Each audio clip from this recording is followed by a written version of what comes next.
Thomas Soto, 6h-9h sur Europe 1. Le débrief de la matinale, les temps forts de ce que vous avez entendu ce matin sur Europe 1. On en parlait, l'ancienne patronne d'Andemol, Virginie Calmels, a tout plaqué pour se lancer en politique aux côtés d'Alain Juppé. Elle est sa première adjointe chargée de l'économie à Bordeaux. Elle était ce matin mon invitée à 8h20 pour l'interview politique d'Europe 1.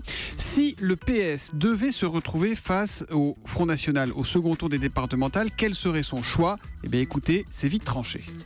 Dans la vie, il faut faire des choix. Ce qui me navre, c'est l'abstentionnisme. Ce qui me navre, c'est qu'on puisse laisser les clés à d'autres pour décider à notre place. Donc vous votez pour qui ? Deuxième tour, je considère FNPS. que le nini n'est pas possible, qu'il faut prendre parti. Et entre deux mots, il faut choisir le moindre. Voilà. C'est pas Quel est pour le ça moindre ? que, sans nul doute, le PS.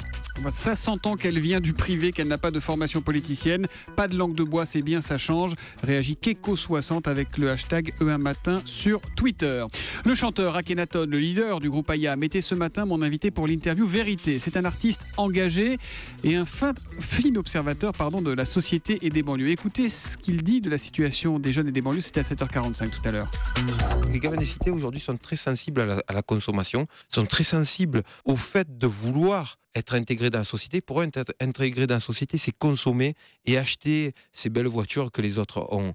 Les gens ne sont pas des révolutionnaires ou ne sont pas impliqués dans des luttes sociales. C'est fini. On a des gamins qui sont dans des quartiers, mais qui vivent avec des valeurs qui sont plus des valeurs de droite, des valeurs de posséder des choses, de consommer. Et la société est comme ça. Et 14 ans de télé-réalité, ça ne fait pas des Che Guevara. Hein. Voilà, ça résume bien la situation, non ? Dit Sigal 2009 sur Twitter. Des paroles plus qu'intelligentes, réalistes et juste. Merci Akhenaton, ça fait du bien de bon matin. Ça c'est Graphilicius qui nous écrit. Akhenaton dont le dernier album Je suis en vie est sorti au mois de novembre. Le formidable exploit du Paris Saint-Germain qualifié pour les quarts de finale de la Ligue des Champions. C'est une élimination logique pour Chelsea, une défaite reconnue sportivement par son entraîneur José Mourinho. Paris mérite sa victoire. Quand une équipe est incapable de défendre et encaisse 2 buts sur corner, elle mérite de perdre.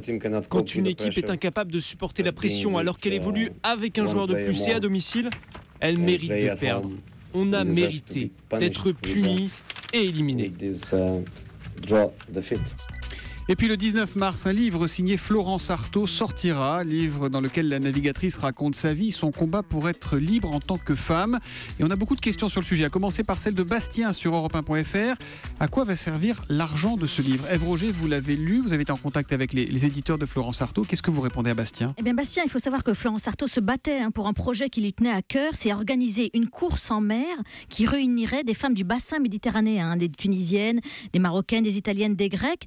Elle voulait que toutes ces femmes puissent, comme elles, gagner leur liberté en mer. Et c'est en partie pour ça qu'elle était partie en Argentine participer au jeu Dropt pour lever des fonds. Et donc l'éditrice que j'ai eue hier soir m'a dit que ce livre, les bénéfices du livre serviraient à ce que ce projet voit le jour. Vous nous rappelez le nom de ce livre, hein ?